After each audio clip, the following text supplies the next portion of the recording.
Hi guys, in this video I am going to discuss about past tense. Okay, first let us see here positive sentences, negative sentences and questioning sentences in past simple. ಮೊದಲಿಗೆ first past simple ಅಲ್ಲಿ ಹೇಗೆ positive ಸಕಾರಾತ್ಮಕ, negative ನಕಾರಾತ್ಮಕ ಮತ್ತು questioning sentences ಅನ್ನ ಮಾಡಬಹುದು ಅಂತ ನೋಡೋಣ. Okay, see here first positive sentences. I have written here all grammatical persons, right? I, you, we, they, he, she, it, right? What do you mean by past simple? Finished action, right? ಹಿಂದೆ ನಡೆದಿರುವ ಘಟನೆಯ ಬಗ್ಗೆ ನಾವು discuss ಮಾಡ್ತಾ ಇದೀವಿ, right? I cleaned, ನಾನು ಸ್ವಚ್ಛಗೊಳಿಸಿದ್ದೇನೆ, right? Finished action. You cleaned, ನೀವು ಸ್ವಚ್ಛಗೊಳಿಸಿದ್ದೀರಾ. We cleaned, ನಾವು ಸ್ವಚ್ಛಗೊಳಿಸಿದ್ದೇವೆ. They cleaned, ಅವರು ಸ್ವಚ್ಛಗೊಳಿಸಿದ್ದಾರೆ. He cleaned, ಅವನು ಸ್ವಚ್ಛಗೊಳಿಸಿದ್ದಾನೆ. She cleaned, ಅವಳು ಸ್ವಚ್ಛಗೊಳಿಸಿದ್ದಾಳೆ. It cleaned, ಅದು ಸ್ವಚ್ಛಗೊಳಿಸಿದೆ, right? Then how to write in negative form? Okay, ನಕಾರಾತ್ಮಕ ರೂಪದಲ್ಲಿ ಹೇಗೆ ಬರೆಯೋದು ಹಾಗಾದ್ರೆ past simple ಅಲ್ಲಿ? See here, ನೆಗೆಟಿವ್ ರೂಪದಲ್ಲಿ ಬರಬೇಕಾದ್ರೆ ನಾವು ಏನನ್ನ ಯೂಸ್ ಮಾಡ್ತೀವಿ? Did not, right? I did not clean. ಇಲ್ಲಿ cleaned ಬರೋದಿಲ್ಲ, ಮತ್ತೆ ed ಆಡ್ ಆಗೋದಿಲ್ಲ. Okay, this did itself shows the past action. ಇದು did ಏನಿದೆಯಲ್ಲ ಇದೇ ತಿಳಿಸಿಕೊಡುತ್ತೆ ಹಿಂದೆ ಆಗಿರುವ ಘಟನೆ ಅಂತ. So you need not to write ed. ಅಲ್ಲಿ ed ಬರೆದ್ರೆ ತಪ್ಪಾಗುತ್ತೆ. Okay, I did not cleaned, that is incorrect. Just you have to say I did not clean. Okay, did not contraction ಮಾಡಿ ಬರೆದಾಗ didn't, right? I didn't clean, ನಾನು ಸ್ವಚ್ಛಗೊಳಿಸಿಲ್ಲ, right? You didn't clean, ನೀವು ಸ್ವಚ್ಛಗೊಳಿಸಿಲ್ಲ. We didn't clean, ನಾವು ಸ್ವಚ್ಛಗೊಳಿಸಿಲ್ಲ. They didn't clean, ಅವರು ಸ್ವಚ್ಛಗೊಳಿಸಿಲ್ಲ, right? Like this only. Third person singular he she it ಬಂದಾಗೂ ಕೂಡ ಇಲ್ಲಿ did not ಬರುತ್ತೆ. Okay, he didn't clean, ಅವನು ಸ್ವಚ್ಛಗೊಳಿಸಿಲ್ಲ. She didn't clean, ಅವಳು ಸ್ವಚ್ಛಗೊಳಿಸಿಲ್ಲ. It didn't clean, ಅದು ಸ್ವಚ್ಛಗೊಳಿಸಿಲ್ಲ. Okay, see here how to make questions, right? ಹಾಗಾದ್ರೆ ಪ್ರಶ್ನೆ ರೂಪದಲ್ಲಿ ನಾವು ಯಾವ ತರ ಬರೀತೀವಿ? See here ಫಸ್ಟ್ ಏನ್ ಬರುತ್ತೆ ಇಲ್ಲಿ? did ಮತ್ತೆ didn't ಬರುತ್ತೆ ಕ್ವಶನ್ ಕೇಳುವಾಗ, right? See here, did I clean, ನಾನು ಸ್ವಚ್ಛಗೊಳಿಸಿದ್ದೇನಾ, right? Did you clean, ನೀವು ಸ್ವಚ್ಛಗೊಳಿಸಿದ್ದೀರಾ? ಅದೇ ರೀತಿ ನಾವು ಡಿಂಟ್ ಇದನ್ನು ಸಹ ಯೂಸ್ ಮಾಡಬಹುದು. ಡಿಂಟ್ ಯು ಕ್ಲೀನ್, ನೀವು ಸ್ವಚ್ಛಗೊಳಿಸಲಿಲ್ವಾ, ರೈಟ್? ಡಿಡ್ ದೇ ಕ್ಲೀನ್, ಅವರು ಸ್ವಚ್ಛಗೊಳಿಸಿದ್ದಾರಾ, ರೈಟ್? ಡಿಂಟ್ ದೇ ಕ್ಲೀನ್, ಅವರು ಸ್ವಚ್ಛಗೊಳಿಸಲಿಲ್ವಾ. ಓಕೆ, ನೀವು ಕ್ವಶನಿಂಗ್ ಕೇಳುವಾಗ ಇವೆರಡನ್ನು ಸಹ ಯೂಸ್ ಮಾಡಬಹುದು, ಡಿಡ್ ಮತ್ತೆ didn't. Okay, did he clean, ಅವನು ಸ್ವಚ್ಛಗೊಳಿಸಿದ್ದಾನಾ? ಡಿಡ್ ಹಿ ಕ್ಲೀನ್, ಅವನು ಸ್ವಚ್ಛಗೊಳಿಸಲಿಲ್ವಾ? ಡಿಡ್ ಶಿ ಕ್ಲೀನ್, ಅವಳು ಸ್ವಚ್ಛಗೊಳಿಸಿದ್ದಾಳಾ? ಡಿಂಟ್ ಶಿ ಕ್ಲೀನ್, ಅವಳು ಸ್ವಚ್ಛಗೊಳಿಸಿಲ್ವಾ? Okay, then how to ask question using questioning words, right? Questioning words ಅನ್ನ ಯೂಸ್ ಮಾಡಿ ನಾವು ಸೆಂಟೆನ್ಸ್ ಫಾರ್ಮ್ ಮಾಡಬಹುದು, right? Where did you clean, ನೀವು ಎಲ್ಲಿ ಸ್ವಚ್ಛಗೊಳಿಸಿದ್ದೀರಾ, right? Why did you clean, ನೀವು ಏಕೆ ಸ್ವಚ್ಛಗೊಳಿಸಿದ್ದೀರಾ? ಹೌ ಡಿಡ್ ಯು ಕ್ಲೀನ್, ನೀವು ಹೇಗೆ ಸ್ವಚ್ಛಗೊಳಿಸಿದ್ದೀರಾ? Like this. Okay, okay, next see here past continuous, right? ಭೂತಕಾಲದಲ್ಲಿ ಮುಂದುವರೆದಿರುವ ಘಟನೆಯನ್ನ ತಿಳಿಸಿಕೊಡುತ್ತೆ. Okay, what is the structure here? Subject plus was, were plus ing form of the verb. That is, ing form of the verb means what? Present participle. ಕ್ರಿಯೆಯ ನಾಲ್ಕನೇ ರೂಪವನ್ನ ಬರಿತೀವಿ, right? V4. Let us see the positive sentence, right? I is the subject, right? Was. So, I, he, she, it singular ಇದ್ದಾಗ ನಾವು was use ಮಾಡ್ತೀವಿ, right? Past tense ಅಲ್ಲಿ ಇದೆ. I was writing, ing form of the verb, right? Present participle ತಗೊಂಡಿದೀವಿ V4. Present participle ಕ್ರಿಯೆಯ ನಾಲ್ಕನೇ ರೂಪವನ್ನ ಬರಿತೀವಿ, that is ing form of the verb, right? Write ಇದ್ದಿದ್ದು writing ಆಗುತ್ತೆ. Okay, I was writing, ನಾನು ಬರೆಯುತ್ತಾ ಇದ್ದೆ. ಎಲ್ಲಿ? ಭೂತಕಾಲದಲ್ಲಿ. Past tense ಅಲ್ಲಿ ಕಂಟಿನ್ಯೂ ಆಗಿದೆ action. Okay, I was writing, he was writing, ಅವನು ಬರೆಯುತ್ತಾ ಇದ್ದ. She was writing, ಅವಳು ಬರೆಯುತ್ತಾ ಇದ್ದಳು, right? It was writing, ಅದು ಬರೆಯುತ್ತಾ ಇತ್ತು. Okay, see here next, you, we, they ಇದ್ದಾಗ ನಾವು verb ಯಾವ್ದು ಯೂಸ್ ಮಾಡ್ತೀವಿ ಇಲ್ಲಿ? were, right? See here, so helping verb, right? You were writing, you is the subject here. ಇಲ್ಲಿ ವರ್ ತಗೊಂಡಿದೀವಿ ಯಾಕಂದ್ರೆ ಪ್ಲೂರಲ್ ಇದೆ. You, we, they. ಯು ನೀವು, ವಿ ನಾವು, ದೇ ಅವರು, ರೈಟ್? ಯು ವರ್ ರೈಟಿಂಗ್, ನೀವು ಬರೆಯುತ್ತಾ ಇದ್ರಿ, ರೈಟ್? ವಿ ವರ್ ರೈಟಿಂಗ್, ನಾವು ಬರೆಯುತ್ತಾ ಇದ್ದೆವು. ದೇ ವರ್ ರೈಟಿಂಗ್, ಅವರು ಬರೆಯುತ್ತಾ ಇದ್ದರು, right? So this is the subject, so these are the subject, so this is the helping verb, this is the main verb, right? Here next, negative form. I was not writing. Negative form ಅಲ್ಲಿ ನಾವು ಬರಿಬೇಕಾದ್ರೆ was not use ಮಾಡ್ತೀವಿ, right? Was not ಅನ್ನ contraction ಮಾಡಿ ಬರೆದಾಗ wasn't ಆಗುತ್ತೆ. I wasn't writing, ನಾನು ಬರೆಯುತ್ತಾ ಇದ್ದಿಲ್ಲ, ರೈಟ್? ಪಾಸ್ಟ್ ಅಲ್ಲಿ. ಓಕೆ, ಹಿ ವಾಸಂಟ್ ರೈಟಿಂಗ್, ಅವನು ಬರೆಯುತ್ತಾ ಇದ್ದಿಲ್ಲ, ರೈಟ್? ಶಿ ವಾಸಂಟ್ ರೈಟಿಂಗ್, ಅವಳು ಬರೆಯುತ್ತಾ ಇದ್ದಿಲ್ಲ, ರೈಟ್? ಇಟ್ ವಾಸಂಟ್ ರೈಟಿಂಗ್, ಅದು ಬರೆಯುತ್ತಾ ಇದ್ದಿಲ್ಲ. Okay, see here next, plural ಇದ್ದಾಗ ಯು ವಿ ದೇ ಇದ್ದಾಗ ಏನ್ ಬರುತ್ತೆ? ವೇರ್ ಬರುತ್ತೆ ಅಂತ ಹೇಳಿದ್ನಲ್ಲ. ನೆಗೆಟಿವ್ ಫಾರ್ಮ್ ಅಲ್ಲಿ ವೇರ್ ನಾಟ್ ಕಂಟ್ರಾಕ್ಷನ್ ಮಾಡಿ ಬರೆದಾಗ ವರಂಟ್ ಆಗುತ್ತೆ. ಓಕೆ, ಯು ವರಂಟ್ ರೈಟಿಂಗ್, ಇದು ನಿಮಗೆ ಅನ್ನೋದಕ್ಕೆ ಸ್ವಲ್ಪ ಕಷ್ಟ ಆದ್ರೆ ನೀವು ಇದನ್ನೇ ಯೂಸ್ ಮಾಡ್ಬೋದು, right? You were not writing, ನೀವು ಬರೆಯುತ್ತಾ ಇದ್ದಿಲ್ಲ, right? We were not writing, ನಾವು ಬರೆಯುತ್ತಾ ಇದ್ದಿಲ್ಲ. ದೇ ವರ್ ನಾಟ್ ರೈಟಿಂಗ್, ನಾವು ಬರೆಯುತ್ತಾ ಇದ್ದಿಲ್ಲ, right? Okay, then how to write in question form? How you are going to ask the question in past continuous tense? Okay, first again ಬರುತ್ತೆ was, were ಬರುತ್ತೆ. Okay, was I writing? ನಾನು ಅವಾಗ ಬರೆಯುತ್ತಾ ಇದ್ನಾ? Okay, was he writing? ಅವನು ಬರೆಯುತ್ತಾ ಇದ್ನಾ? ಎಲ್ಲಿ? past tense ಅಲ್ಲಿ. Okay, was she writing? ಅವಳು ಬರೆಯುತ್ತಾ ಇದ್ಲಾ?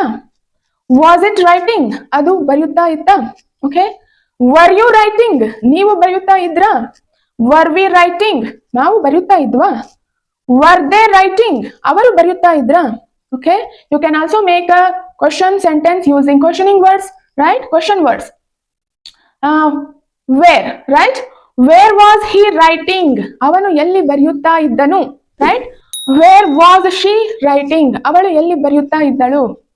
Why was she writing? ಅವಳು ಏಕೆ ಬರೆಯುತ್ತಾ ಇದ್ದಳು? So like this you can make questioning sentences using question words. Next, past perfect. What is the structure? Subject plus had plus past participle of the main verb. ಕ್ರಿಯೆಯ ಮೂರನೇ ರೂಪವನ್ನ ಬರಿತೀವಿ. Okay, see here, for example, eat is the base verb or main verb. Ate is the past simple, that is V2, ಕ್ರಿಯೆಯ ಎರಡನೇ ರೂಪ. Okay, eaten is the past participle of the main verb, that is V3. Okay, ಇಲ್ಲಿ ನಾವು ಕ್ರಿಯೆಯ ಮೂರನೇ ರೂಪವನ್ನ use ಮಾಡ್ತೀವಿ. Okay, let us know through the example first. So this is the timeline. See here, now means ಇವಾಗ 1:30 ಆಗಿದೆ. ನಾವು ಇದರ ಹಿಂದೆ ನಡೆದಿರುವ ಘಟನೆಗಳ ಬಗ್ಗೆ ಡಿಸ್ಕಸ್ ಮಾಡ್ತಾ ಇದೀವಿ, right? So these are past, ಹಿಂದೆ ನಡೆದಿರುವ ಘಟನೆಗಳು ಇವೆರಡು. For example, I had completed the project before the boss asked. Okay, see 11:30ಗೆ ಅವನು ಪ್ರಾಜೆಕ್ಟ್ ಕಂಪ್ಲೀಟ್ ಮಾಡಿ ಮುಗಿಸಿದ್ದಾನೆ, ರೈಟ್? ಅದಾದ್ಮೇಲೆ ಬಾಸ್ ಅವನಿಗೆ ಕೇಳಿದ್ದಾನೆ, right? Where is the project ಅಂತ. Okay, before the boss asked, ಅವನು ಮುಗಿಸಿರೋದು ಯಾವಾಗ? 11:30ಗೆ. ಬಾಸ್ ಕೇಳಿರೋದು ಯಾವಾಗ? 12:30ಗೆ. ಇವೆರಡು ಕೂಡ ಹಿಂದೆ ನಡೆದಿರುವ ಘಟನೆ. ಇವೆರಡರಲ್ಲಿ ಯಾವ ಆಕ್ಷನ್ ಫಸ್ಟ್ ಕಂಪ್ಲೀಟ್ ಆಗಿದೆ ಹಾಗಾದ್ರೆ? So this action, right? when two or more actions happened in the past, if you want to show which action is happened first in the past, ಅಲ್ಲಿ ಹಿಂದೆ 3-4 ಘಟನೆ ಅಥವಾ 2 ಘಟನೆ, ಒಂದಕ್ಕಿಂತ ಹೆಚ್ಚು ಘಟನೆಗಳು ನಡೆದಾಗ ಆ ಘಟನೆಗಳಲ್ಲಿ ಯಾವುದು ಮೊದಲು ನಡೆದಿದೆ ಅಂತ ಹೇಳುವಾಗ ನಾವು ಪಾಸ್ಟ್ ಪರ್ಫೆಕ್ಟ್ ಅನ್ನ ಯೂಸ್ ಮಾಡ್ತೀವಿ. Okay, I had completed the project. So first ಯಾವ ಘಟನೆ ಕಂಪ್ಲೀಟ್ ಆಗಿದೆ ಅಂತ ಹೇಳುವಾಗ ನಾವು ಪಾಸ್ಟ್ ಪರ್ಫೆಕ್ಟ್ ಅನ್ನ ಯೂಸ್ ಮಾಡ್ತೀವಿ. What is the structure here? Subject plus had plus past participle of the main verb, that is completed. Okay, complete is the base verb, completed that is past simple. So past participle allu kuda completed agutte. Okay, see here, then how to write a positive sentence? I had completed the project.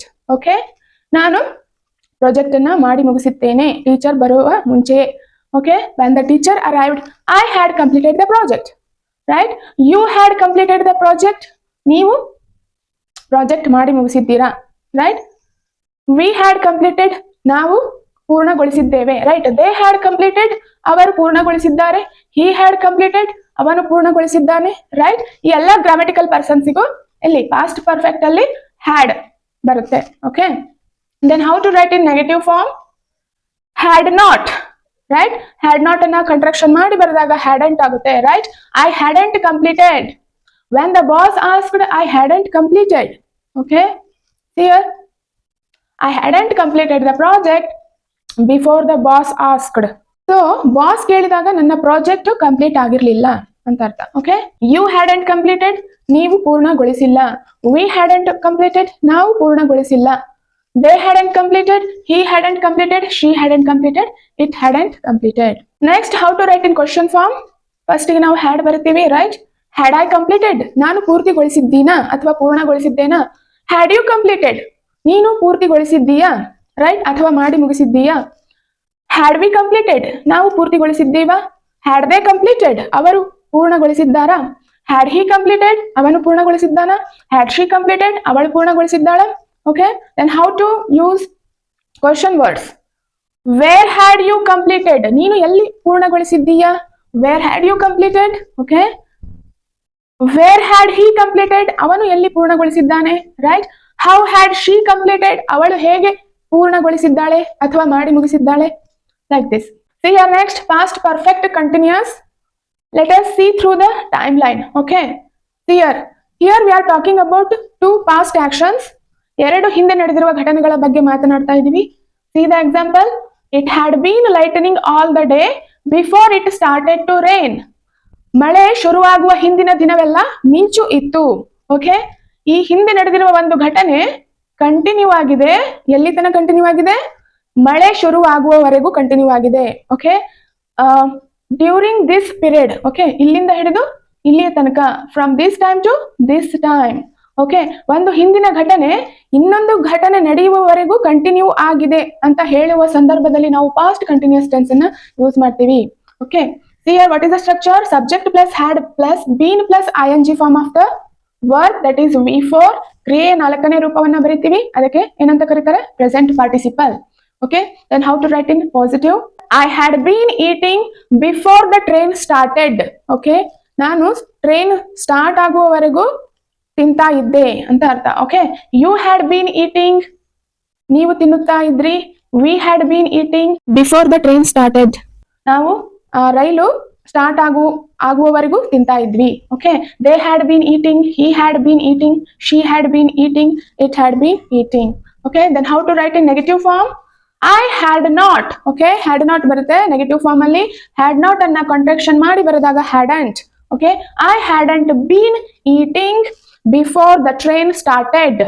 Okay, ನಾನು train start ಆಗುವವರೆಗೂ ತಿನ್ಲಿಲ್ಲ. Okay, ಅಥವಾ ತಿಂದಿದ್ದಿಲ್ಲ, right?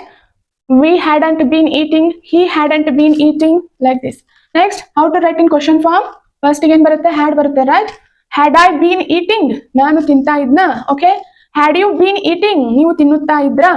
Had he been eating, had she been eating, ಅವಳು ತಿನ್ನುತ್ತಾ ಇದ್ದಳ. ಎಲ್ಲಿ? past tense ಅಲ್ಲಿ. Okay, then how to form questions using question words. Where had you been eating, ನೀವು ಎಲ್ಲಿ ತಿನ್ನುತ್ತಾ ಇದ್ರಿ? Okay, why had you been eating, ನೀವು ಏಕೆ ತಿನ್ನುತ್ತಾ ಇದ್ರಿ? So like this you can form questions using question words also, right? So this is all about past tense. I hope this is clear to you. See you in the next video.